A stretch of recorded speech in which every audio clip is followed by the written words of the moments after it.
Prosperity team, it's Dr. Money coming to you from the prosperity corner of the universe where silliness is sacred and nobody's perfect. I am your P.O.P., your professor of prosperity, and I'm here so that all of our lives can pop with prosperity.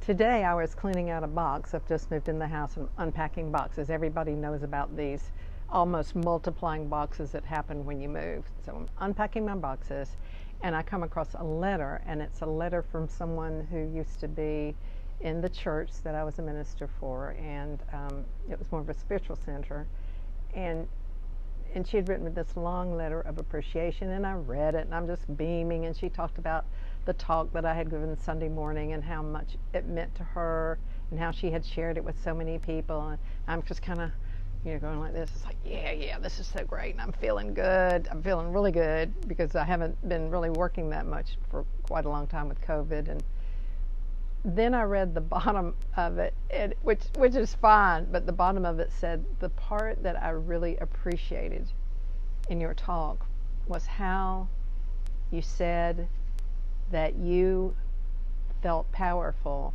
even as you were navigating your own abandonment issues.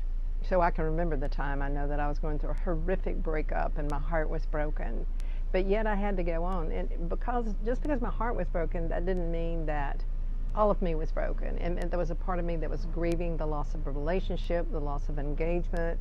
I was grieving a life that I never would have, but that didn't mean that there wasn't something else that was there, that I was the same me. I was still powerful, I was still effective, I was still loving, I was still kind, I was still generous. And that's the way it is with our prosperity. I mean, going back, I had to believe in my power and access my power even though I was going through a time where I felt helpless and powerless.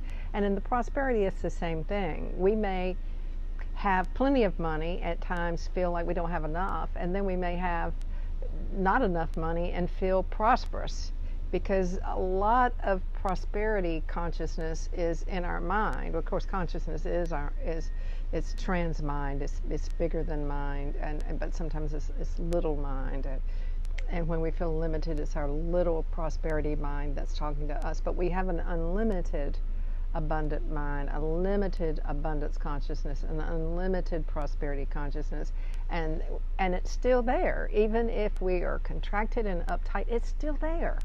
It's with us. And if we can move our mind and turn into and tune into that, not at the expense or not forgetting or saying that that's not there, it's just that we remember that it's not the only thing there. There is a prosperous intention in the universe that we can tune into in any moment, because the universe is lavish. Now, I'm not talking about natural resources. There's a limited number of trees. There's a limited number of cars on the road. There are limits. There are numbers, that we can count.